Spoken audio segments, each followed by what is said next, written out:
Hello बच्चों, तुम लोग पढ़ा रहे थे क्लास 11 में हाइड्रोकार्बन और हम उसमें बात कर रहे थे methods of preparation of alkene. तो लगभग एल्केन का मेथड ऑफ प्रिपरेशन कंप्लीट कर दिए थे। आज बात करते हैं केमिकल प्रॉपर्टीज ऑफ एल्केन के बारे में। तो हेडिंग में बेटा केमिकल प्रॉपर्टीज ऑफ एल्केन, ध्यान देना। Chemical properties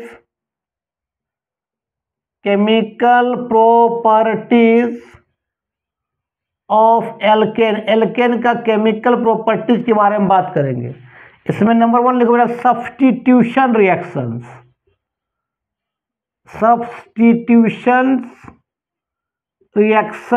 of alkene, substitution reactions of alkene. ठीक है, कोई दिक्कत? मान लिया हमने CH4 को रिएक्शन किससे करवा दिया, Cl2 के साथ। In presence of sunlight, sunlight के प्रेजेंट में अगर ये रिएक्शंस होगा तो यहाँ अगर Cl2 को तो उसको बोलते हैं क्लोरीनेशंस बोलते हैं, क्लोरीनेशंस बोलते हैं। तो क्या होगा, एक Cl जाएगा हाइड्रोकार्बन के पास और इस हाइड्रोकार्बन से एक H निकलेगा। मतलब ये एक Cl2 है, इस Cl2 का एक Cl कहाँ जाएगा, इस एल्केन के पास, और उस एल्केन से एक H क्या होगा, निकल जाएगा। मतलब CH4 से क्या बन जाएगा, बता क्या बन जाएगा, CH3 और Cl, और एक H और एक Cl क्या बन जाएगा, HCl। HCl गैस के रूप में क्या है बता, उड़ जाए, क्योंकि HCl रूम टेम्परेचर में गैस के फॉर्म में होते हैं। अगर मान लेते तुम CH4 है, अगर तुमने क्या लिया Br2, तो उसको बोलते हैं ब्रोमिनेशंस बोलते हैं।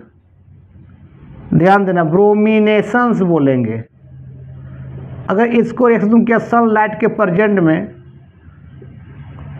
तो यहाँ क्या होगा देखो, तो एक Br जाएगा एल्केन के पास और एल्केन से एक H निकलेगा। इसी बोलते हैं सब्स्टिट्यूशन, एक घुसेगा और एक निकलेगा। तो ठीक है, क्या बताओ, CH4 क्या बन जाएगा, CH3 और Br, और एक H और एक Br क्या बन जाएगा, बता रहे बाबू, HBr। इसको बोलते हैं क्लोरोमीथेन, इसका नाम है क्लोरोमीथेन, इसका नाम क्या हुआ, ब्रोमोमीथेन। एक का सिर्फ मीथेन बोले, ब्रोमोमीथेन लिखो। अब इसी को हम लोग I2 ले लेते हैं, ध्यान देना। I2 तो बता क्या हो, देखो तो ये CH4 हमने लिया I2, तो ये क्या होगा बता, एक I जाएगा और एक H निकलेगा। तो क्या बनता, CH3I प्लस क्या बनेगा, HI। ठीक है, लेकिन रिएक्शन तो होता है, लेकिन रिएक्शन होने के बाद थोड़ा रिएक्शन चला जाता है बैकवर्ड, फॉरवर्ड भी बैकवर्ड भी होता है। ऐसा क्यों, क्योंकि HI जो है is very strong reducing agent होता है, इज वेरी स्ट्रॉन्ग क्या होता है, रिड्यूसिंग एजेंट होता है। रिड्यूसिंग एजेंट का मतलब होता है कि H को बाहर निकालना, ये H को अपने पास रख नहीं पाता, क्योंकि HI का रिएक्टिविटी सबसे ज़्यादा है। रिएक्टिविटी ऑर्डर देखा जाए, मान लेते हैं सबसे ज़्यादा, मान ले HF, ध्यान देना, और HCl और HBr और HI में अगर रिएक्टिव ऑर्डर देखा जाए तो HI का रिएक्टिव सबसे ज़्यादा होता है। कि HI का सबसे रिएक्टिव होगा, उसका कौन होगा आपका HBr, फिर कौन होगा HCl, फिर कौन होगा HF। मतलब HI जो है H को अपने पास रख नहीं पाता, तुरंत रिलीज कर देता है। ऐसा क्यों, तो बताते हैं क्या कारण है। देखो कारण है, तुमको मालूम है कि तुम फ्लोरीन, क्लोरीन, ब्रोमीन, आयोडीन, जब तुम ऊपर से नीचे आओगे तो साइज बढ़ेगा। तो यहाँ पर बाबू H और F के साथ सबसे छोटा है, तो HF के बीच फोर्स ऑफ अट्रैक्शन ज़्यादा है, इसलिए यहाँ से जल्दी H निकलेगा नहीं। फिर तुम बात किया जाए H और Cl के बीच में थोड़ा सा लेंथ बढ़ रहा है, तो फोर्स ऑफ अट्रैक्शन घट रहा है। फिर भी स्ट्रॉन्ग फोर्स ऑफ अट्रैक्शन है, H को Cl जाने नहीं देगा। अगर मान लें HBr थोड़ा सा और बॉन्ड लेंथ बढ़ जाएगा तो फोर्स ऑफ अट्रैक्शन घट जाएगा, तो यहाँ से H निकल सकता है आसानी से, लेकिन फिर भी Br H को पकड़ के रखता है। लेकिन जब I का बारी आता है तो H और I के बीच बॉन्ड लेंथ, ये लेंथ बहुत बढ़ जाता है, तो फोर्स ऑफ अट्रैक्शन कम हो जाता है, तुरंत यहाँ से H निकल जाता है। इसलिए HI का वो स्ट्रॉन्ग रिड्यूसिंग एजेंट होता है। ठीक है, तो यहाँ पर क्या हो रहा था, रिएक्शन बैकवर्ड हो जा रहा है। ठीक है, तो क्योंकि ये आई एच को पकड़ के रख नहीं पाता है, यह एच निकल जाता है, फिर इससे कंबाइन करके ये बन जाता है। तो इस रिएक्शन को रोकने के लिए हम यहाँ लगाते हैं स्ट्रॉन्ग ऑक्सीडाइजिंग एजेंट। क्या क्या लगाते हैं, या तो नाइट्रिक एसिड लगाते हैं या तो लगाते हैं आयोडिक एसिड। ये दोनों आपका स्ट्रॉन्ग ऑक्सीडाइजिंग एजेंट होता है, मतलब कंसंट्रेटेड नाइट्रिक एसिड और आपका HNO3 या तो आयोडिक एसिड HiO3, इसको बोलते हैं आयोडिक एसिड, दोनों आपका स्ट्रॉन्ग ऑक्सीडाइजिंग एजेंट होता है। स्ट्रॉन्ग ऑक्सीडाइजिंग एजेंट होता है। ऑक्सीडाइजिंग मतलब जो हाइड्रोजन दे, रिड्यूसिंग जो ऑक्सीडाइजिंग एजेंट मतलब जो ऑक्सीडाइजिंग एजेंट का मतलब होता है जो ऑक्सीजन दे, और रिड्यूसिंग एजेंट का मतलब जो हाइड्रोजन दे। ठीक है, तो दोनों आपस में आपको कंबाइन कर जाता है, ये स्ट्रॉन्ग ऑक्सीडाइजिंग एजेंट और स्ट्रॉन्ग रिड्यूसिंग एजेंट। इस तरह से आपका HI स्ट्रॉन्ग रिड्यूसिंग एजेंट है, और दोनों को एक लेंगे और ये आयोडिक एसिड का स्ट्रॉन्ग ऑक्सीडाइजिंग एजेंट आपस में रिएक्शन करके ये बन जाता है H2O प्लस क्या है I2। अब रिएक्शन बैकवर्ड नहीं जाएगा, अगर नहीं लगाएंगे तो रिएक्शन बार बार बैकवर्ड हो जाता है। इसीलिए हम लोग यहाँ पर अलग से स्ट्रॉन्ग ऑक्सीडाइजिंग एजेंट लगाना पड़ता है। कब, जब आयोडोमिथेन बनाएंगे तब, है ना। लिखो, सुनो, ये तो समझ में तुम लोग को आ गया। लेकिन बाबू अगर मान लेते इसी एल्केन को हम अगर Cl2 रिएक्शन करवाते हैं और Cl2 हम एक्सेस अमाउंट ले लेंगे, एक्सेस कि एक बार में ख़त्म नहीं हो, और सनलाइट के प्रेजेंट में, तो ये रिएक्शन तब तक चलता रहेगा जब तक कि इस मीथेन से पूरी हाइड्रोजन नहीं निकल जाएगा। जब ये एक्सेस ले लेंगे तो कैसा होगा बताओ, पहले क्या बताओ, CH3 क्या होगा, Cl मतलब HCl होगा, फिर ये CH3Cl, ध्यान देना, किससे कौन करेगा, Cl2 करेगा, CH3Cl किससे करेगा बताओ, Cl2 से, सनलाइट के प्रेजेंट में, तो यही Cl जाएगा और एक H निकलेगा, है ना। बता क्या होगा, माने Cl बढ़ते जाएगा, H कम होते जाएगा। अब बता क्या हो जाएगा, CH2 क्या, Cl2 प्लस क्या, एक H और एक Cl क्या बन जाए बताओ, HCl। फिर ये आपका CH2Cl2 फिर किससे करेगा, Cl2 से करेगा, इन प्रेजेंस ऑफ सनलाइट के प्रेजेंट में, तो एक Cl जाएगा एक H निकलेगा। बता क्या होगा, CHCl3 प्लस क्या होगा, HCl।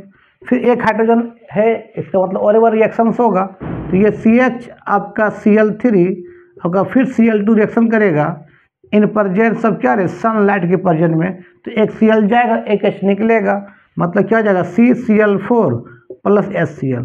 तो तब तक रिएक्शन करता रहेगा Cl2 जब तक कि एल्केन से पूरी H बाहर निकल नहीं जाएगा। इसका नाम बाबू कार्बन टेट्राक्लोराइड, ये टॉक्सिक होता है, जहर होता है, कार्बन टेट्राक्लोराइड, कार्बन टेट्राक्लोराइड बोलते हैं। इसको ये भी बोल सकते हैं ट्राइक्लोरोमीथेन बोल सकते हैं, टेट्राक्लोरो, चार को टेट्रा बोलते हैं, तो टेट्राक्लोरोमीथेन, एक कार्बन तो मीथेन बोलेंगे, टेट्राक्लोरोमीथेन बोल सकते हैं। इसका नाम बेटा क्लोरोफॉर्म है, बेहोश करने में इसका यूज होता है, क्लोरोफॉर्म। ऐसे स्पेस से रुमाल डाल दो, नाक बंद कर दो, बेहोश हो जाए, क्लोरोफॉर्म। इसको हम लोग बोलते हैं के क्लोरीन, 3 को क्या बोलेंगे, ट्राइक्लोरोमीथेन बोलेंगे।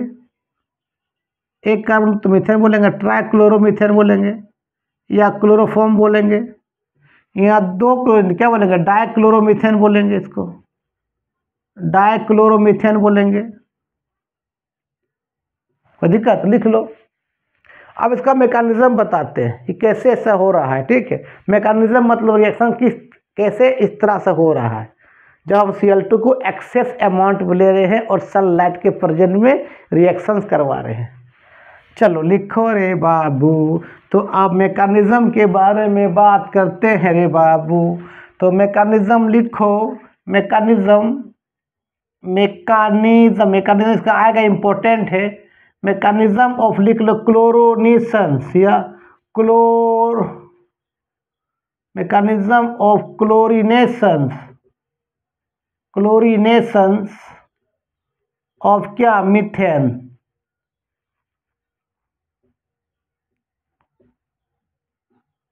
मीथेन, क्लोरीनेशन ऑफ क्या, मीथेन।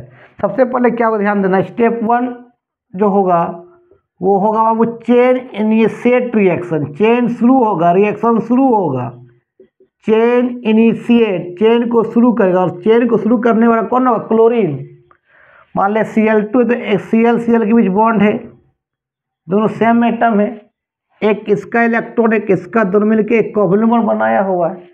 तो ये सनलाइट जब देंगे, धूप देंगे इसको सनलाइट, तो ये आपस में टूट जाएगा, एक इलेक्ट्रॉन ये लेके और ये एक इलेक्ट्रॉन ये लेके बाहर निकल जाएगा, उसको बोलते हैं होमोलैटिक क्लीवेज।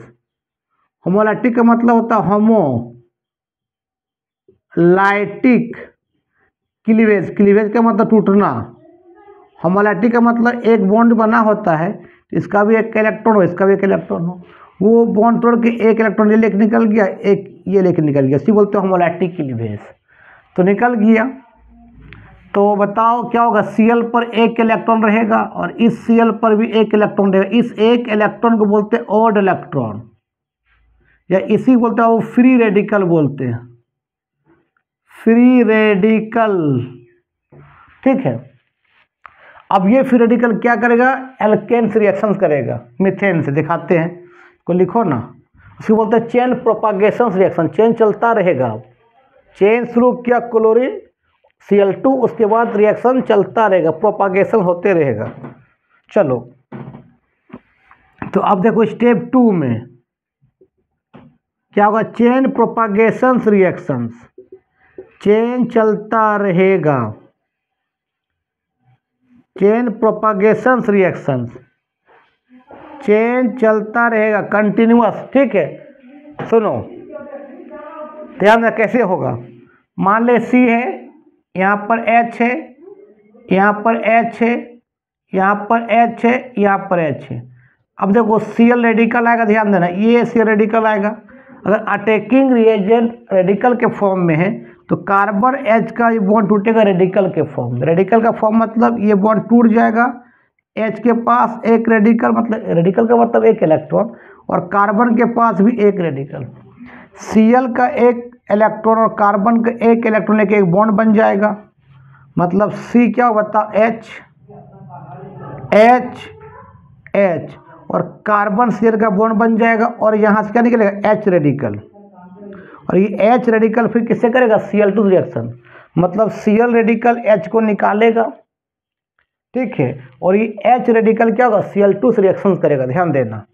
अब रिएक्शन चलता रहेगा, चेन प्रोपागेशन होते रहेगा, ध्यान देना। अब फिर कौन आएगा, ध्यान देना बाबू, अब फिर क्या हुई, H रेडिकल किससे करेगा, Cl2 से, ध्यान देना, मैंने H रेडिकल जो है Cl रेडिकल बनाएगा, फिर Cl रेडिकल क्या करेगा, एल्केन रिएक्शन करके वहाँ से H निकालेगा, है ना, ये अलग होगा इस तरह से। अब बता क्या बन जाएगा, इसके पास एक इलेक्ट्रॉन, इसके पास एक इलेक्ट्रॉन, तो ये इलेक्ट्रॉन एक इलेक्ट्रॉन मिलकर बॉन्ड बन जाएगा, मैंने क्या बन जाएगा, HCl, और Cl रेडिकल बाहर निकलेगा, फिर Cl किससे करेगा, इससे करेगा, रिएक्शन कंटिन्यूअस चलता रहेगा। अब देखो फिर क्या होगा, C, यहाँ पर H, यहाँ पर H, यहाँ पर H, और यहाँ पर क्या है, Cl, फिर कौन आएगा बता, Cl रेडिकल आएगा, तो कार्बन H का फिर बॉन्ड क्या होगा, रेडिकल टूटेगा, हाइड्रोजन के पास एक इलेक्ट्रॉन, कार्बन के पास एक इलेक्ट्रॉन, कार्बन के एक इलेक्ट्रॉन, इसका एक इलेक्ट्रॉन मिलकर एक बॉन्ड बन जाएगा, मतलब क्या होगा, C, यहाँ पर क्या हो जाएगा बता, Cl, यहाँ पर H, यहाँ पर H, और यहाँ पर क्या है, Cl है, क्या निकलेगा यहाँ से, फिर H पर एक इलेक्ट्रॉन बोलो, रेडिकल बोलो, फिर क्या होगा, देखो चलता रहेगा रिएक्शन इस तरह से। फिर देखो ये H का एक रेडिकल किससे करेगा, Cl2 से, मैंने H रेडिकल Cl2 से कंबाइन करके Cl रेडिकल बनाएगा, फिर Cl रेडिकल क्या करेगा, हाइड्रोकार्बन मतलब एल्केन रिएक्शन करके H को बाहर निकालेगा, है ना, ये टूटेगा फिर इस तरह से, मतलब इसके पास एक इलेक्ट्रॉन, इसके पास एक इलेक्ट्रॉन, ये इलेक्ट्रॉन एक इलेक्ट्रॉन मिलकर एक बॉन्ड बन के क्या, HCl प्लस क्या होगा, Cl रेडिकल, फिर Cl रेडिकल किससे करेगा, इससे करेगा, चेन चलता रहेगा। C, यहाँ Cl है, यहाँ Cl है, ये H, यहाँ पर H, अब फिर कौन आएगा बताओ, Cl रेडिकल आएगा, फिर कार्बन H का बॉन्ड को टूटेगा रेडिकल के फॉर्म में, तो यहाँ एक इलेक्ट्रॉन, यहाँ एक इलेक्ट्रॉन, फिर ये एक इलेक्ट्रॉन कार्बन से बॉन्ड बन जाएगा। पता कितना बन गया, देखो C, यहाँ पर Cl, यहाँ पर H, यहाँ पर Cl, अब यहाँ पे Cl, और क्या निकलेगा बता, फिर से क्या निकलेगा, H रेडिकल। फिर H रेडिकल किससे करेगा, Cl2 से। तो ये H रेडिकल किससे करेगा, Cl2 से, मतलब Cl से। फिर ये बॉन्ड टूटेगा, इसके पास एक इलेक्ट्रॉन, इसके पास एक इलेक्ट्रॉन, तो इसका एक इलेक्ट्रॉन, इसका एक इलेक्ट्रॉन मिलकर बॉन्ड बन जाएगा, मतलब क्या, HCl। फिर क्या बनेगा, Cl रेडिकल बनेगा। रिएक्शन चलता रहेगा। लिखो यहाँ तक। चलो आगे बढ़ते हैं, ऊपर मिटाते हैं, रिएक्शन लिख रहे वीडियो को रोक के, है ना। फिर आपका बाबू ये Cl, ये आपका C है, यहाँ पर Cl है, यहाँ पर Cl ये वाला, ये Cl, और यहाँ पर क्या बता, H है। फिर कौन आएगा, क्लोरीन रेडिकल आएगा। फिर इसको बॉन्ड को तोड़ेगा, ये वाला कार्बन H का बॉन्ड को, H के पास एक इलेक्ट्रॉन, C के पास एक इलेक्ट्रॉन, C का एक इलेक्ट्रॉन और Cl का एक इलेक्ट्रॉन मिलकर एक बॉन्ड बन जाएगा। देखो क्या, C, यहाँ Cl हुआ, फिर Cl हुआ, Cl हुआ, Cl, और क्या निकलेगा बता, H रेडिकल। देखो तो अब कार्बन के पास पूरा H निकल गया, अब तो रिएक्शन नहीं होगा।